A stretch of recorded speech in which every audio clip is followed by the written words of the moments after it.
വളരെ ബുദ്ധിമുട്ടാണ്. നമ്മളെ വീട്ടിലിപ്പോൾ 3 കുട്ടികൾ പനിയൊക്കെ ആയിട്ട് കൊണ്ടുപോയി. വെള്ളക്കെട്ട് കാരണം കൊതുക് കൂടുതലാണ്. ഭയങ്കര മണമായിരുന്നുണ്ട്. വെള്ളം കുറച്ച് വെറ്റി കഴിഞ്ഞാൽ ഭയങ്കര മണമായിരുന്നു. പനിയും കാര്യങ്ങളുണ്ടാവും. ഇങ്ങനെ വെള്ളം കിട്ടിയെന്നാൽ അത് ആരോഗ്യങ്ങൾക്ക് വലിയ ബുദ്ധിമുട്ടായി മാറും. ഒരു അപ്പുറത്തെ വീട്ടിൽ ക്യാൻസർ രോഗിയാണ്. ഈ പണി തുടങ്ങുമ്പോൾ തന്നെ ഇത് അശാസ്ത്രീയമായ നിർമ്മാണമാണ് നമ്മളവരോടും ഉദ്യോഗസ്ഥന്മാരോടും അന്ന് ആ കോൺട്രാക്ട് എടുത്തവരോടും പറഞ്ഞിട്ടുണ്ടാകും. പെരുമ്പടപ്പ് പഞ്ചായത്തിൽ 7-ാം വാർഡിൽ സ്ഥിതി ചെയ്യുന്ന ഒരു റോഡിൻ്റെ അവസ്ഥ നിങ്ങളുടെ മുന്നിൽ എത്തിക്കാൻ വേണ്ടിയിട്ടാണ് ഞാൻ ഈ വിഷയവുമായിട്ട് വന്നിട്ടുള്ളത്. എൻ്റെ ചില സുഹൃത്തുക്കൾ അവിടെ നിന്ന് വിളിച്ചു പറഞ്ഞപ്പോൾ ഇത്രയും ദാരുണമായിരിക്കും ഇവിടുത്തെ അവസ്ഥ എന്ന് ഒരിക്കലും ഞാൻ പ്രതീക്ഷിച്ചിരുന്നില്ല. പെരുമ്പടപ്പ് പഞ്ചായത്തിൽ പട്ടേരിയിലേക്കുള്ള ബൈപ്പാസ് റോഡാണ് ഈ കാണുന്നത്. ഇത് 7-ാം വാർഡിലാണ് സ്ഥിതി ചെയ്യുന്നത്. ജനങ്ങൾക്ക് കാൽനടയാത്ര, സ്കൂട്ടി ഇതിനൊക്കെ അസാധ്യമായ രൂപത്തിലാണ് ഇവിടെ ഈ വെള്ളക്കെട്ട് നിലനിൽക്കുന്നത്. കഴിഞ്ഞ ദിവസം ഇവിടെ ബഹുമാനപ്പെട്ട പഞ്ചായത്ത് പ്രസിഡന്റ് സന്ദർശിച്ചതായിട്ടും ഒരു സൊല്യൂഷൻ നാട്ടുകാരോട് അന്വേഷിച്ചതായിട്ടും അറിഞ്ഞു. ഇവിടെ ഒരു സൊല്യൂഷൻ കാണുക എന്ന് പറഞ്ഞു കഴിഞ്ഞാൽ വലിയ ബുദ്ധിമുട്ടാണ്. വടക്ക് ഭാഗത്തേക്കോ തെക്ക് ഭാഗത്തേക്കോ വെള്ളക്കെട്ട് അഴിച്ചു വിട്ട് കഴിഞ്ഞാൽ ഓരോ വീടിൻ്റെയും മുറ്റത്ത് കൂടി ആ വെള്ളം പോവുക. അതുകൊണ്ട് തന്നെ ഇവിടെ ശാശ്വതമായൊരു പരിഹാരം എന്ന് പറഞ്ഞാൽ ഒരു അണ്ടർഗ്രൗണ്ട് ഡ്രെയിനേജാണ്. ഒരു 10-12 അടി നീളത്തിലും ഈ ഒരു ഏരിയയിൽ, അതുപോലെ തന്നെ ഒരു 6 അടി വീതിയിലുള്ള ഡ്രെയിനേജ് കൊടുത്തുകൊണ്ട് സ്ലാബ് ഇട്ടിട്ട് ഇടയ്ക്ക് ജാലി കൊടുത്തു കഴിഞ്ഞാൽ ഈ വെള്ളം അണ്ടർഗ്രൗണ്ടിലേക്ക് പോയിക്കൊണ്ടിരിക്കും. അത്തരത്തിലുള്ള ഡ്രെയിനേജ് സംവിധാനം മാത്രമാണ് ഇതിന് പരിഹാരം എന്നുള്ളതാണ്.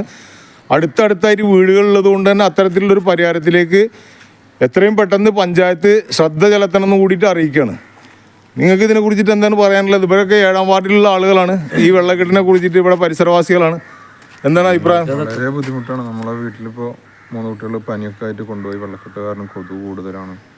വളരെ ബുദ്ധിമുട്ടാണ്. യാത്ര ചെയ്യാൻ അങ്ങോട്ടും ഇങ്ങോട്ടും കടക്കാൻ പോലും പറ്റാത്ത അവസ്ഥ. വർഷക്കാലമാണ്. ഈ പകർച്ചവ്യാധികളൊക്കെ ഇത്തരം ഇവിടെ ഈ വെള്ളം കുറച്ച് വറ്റി കഴിഞ്ഞാൽ ഭയങ്കര മണം അല്ലേ? ഭയങ്കര മണമായിരുന്നുണ്ട്. വെള്ളം കുറച്ച് വെറ്റി കഴിഞ്ഞാൽ ഭയങ്കര മണമായിരുന്നു. മാത്രമല്ല ഇപ്പൊ ഈ ഡെങ്കിപ്പനിയും കാര്യങ്ങളുണ്ടാവും. ഇങ്ങനെ വെള്ളം കിട്ടിയെന്നാൽ അത് ആരോഗ്യങ്ങൾക്ക് വലിയ ബുദ്ധിമുട്ടായി മാറും. ഒരു അപ്പുറത്തെ വീട്ടിൽ ക്യാൻസർ രോഗിയാണ്. അവരെ ഹോസ്പിറ്റലിൽ കൊണ്ടുപോകാനാ ഡോക്ടർമാർ പാലിയേറ്റീവ് വരാൻ പോലും ഇവിടെ സംവിധാനമില്ല. അവർ വന്നിട്ട് അവിടെ നിന്നിട്ട് കാൽനടയായിട്ട് വരാൻ എത്ര ബുദ്ധിമുട്ടാണെന്ന് അറിയാം. ഒരു ഓട്ടോറിക്ഷ വിളിച്ചാൽ പോലും ഈ വഴിക്ക് ഇവിടെ ഒരുപാട് ആളുകൾ തിങ്ങി താമസിക്കുന്ന സ്ഥലമാണിത്. കുട്ടികൾക്ക് മദ്രസയിലും സ്കൂളിൽ കുട്ടികൾ പോകുന്നില്ല. ഇവിടെ അംഗൻവാടി ഉണ്ട്, പിന്നെ മദ്രസ ഉണ്ട്. മദ്രസ കുട്ടികൾ ഇപ്പൊ നിർത്തിയിരിക്കുകയാണ്. കാരണം ഈ കൊച്ചു കുട്ടികൾ എങ്ങനെ ഈ വെള്ളത്തിൽ കൂടെ പോകുന്നു? നിരവധി ആളുകൾ അടുത്തടുത്ത് വീടായിട്ട് താമസിക്കുന്ന ഒരു ഏരിയയാണ് ഇത്. മാത്രമല്ല ഇത് പട്ടേരി കുന്നത്തേക്ക് പോകുന്ന വഴിയാണ്. പട്ടേരി കുന്നത്തിലേക്കുള്ള ബൈപ്പാസ് റോഡാണ്. ഇത് 2 വണ്ടി പോകുന്ന കാഴ്ച നിങ്ങൾക്ക് കാണാൻ കഴിയും.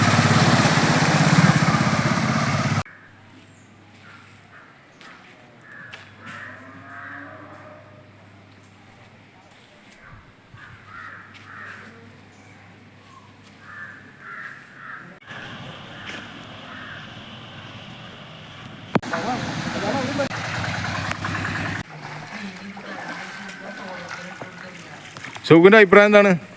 ഇത് ഈ പണി തുടങ്ങുമ്പോൾ തന്നെ ഇത് അശാസ്ത്രീയമായ നിർമ്മാണമാണ് നമ്മളവരോടും ഉദ്യോഗസ്ഥന്മാരോടും അന്ന് ആ കോൺട്രാക്ട് എടുത്തവരോടും പറഞ്ഞിട്ടുണ്ടാകും. അപ്പോൾ അവർ അതിനൊരു പരിഹാരം കാണാതെ ചെയ്തത്. ഇപ്പോൾ അവർ വന്നേക്ക് പറഞ്ഞത് പ്രസിഡൻ്റൊക്കെ പങ്കെടുത്തിട്ടുണ്ടാകും.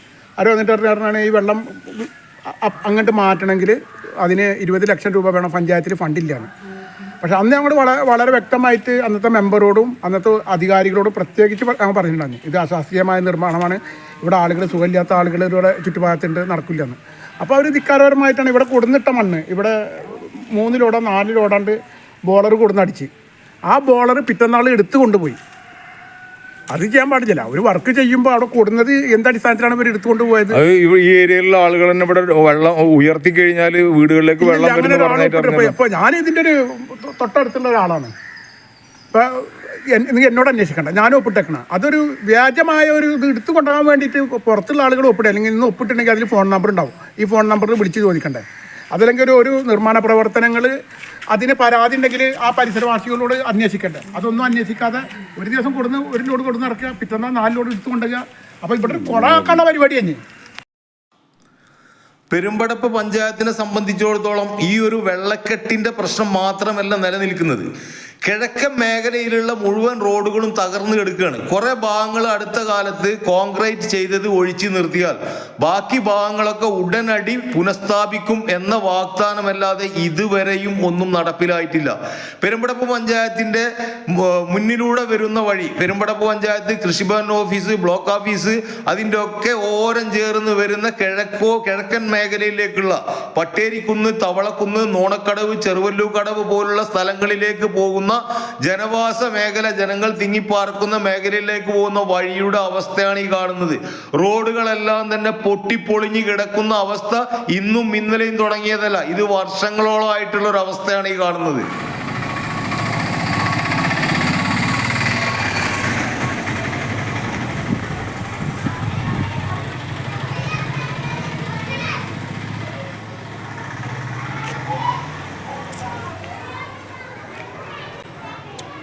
AMMUP സ്കൂളിൻ്റെ പരിസരമാണ് നിങ്ങളിപ്പോൾ കണ്ടുകൊണ്ടിരിക്കുന്നത്. സ്കൂൾ വിദ്യാർത്ഥികൾ വരുന്ന ഒരു ഏരിയയാണിത്. ഈ സ്കൂളിൻ്റെ പരിസരത്തുള്ള റോഡിൻ്റെ അവസ്ഥ മഴക്കാലം വരുന്നതിന് മുന്നേ വളരെ പൊടിപടലായിരുന്നു വാഹനങ്ങൾ പോകുമ്പോൾ. വേനൽക്കാലത്ത് ഫണ്ടില്ല, മഴക്കാലത്ത് മഴ തീരണം, ഇതാണ് അവസ്ഥ. ഇതുവരെ ഒന്ന് ടാറ് പൂശിച്ചിരുന്നു കുറച്ച് മുന്നേ ഇലക്ഷൻ ടൈമിൽ.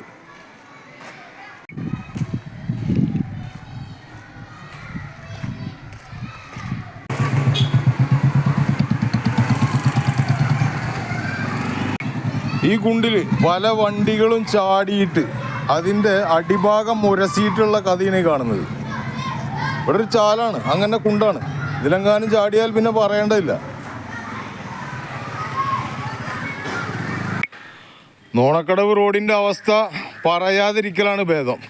പല ഭാഗങ്ങളിലും കുണ്ടും കുഴിയാണ്. റോഡിൻ്റെ ടാക്സ് കൊടുക്കണം, എന്നാലും റോഡിൻ്റെ അവസ്ഥ തടയുക.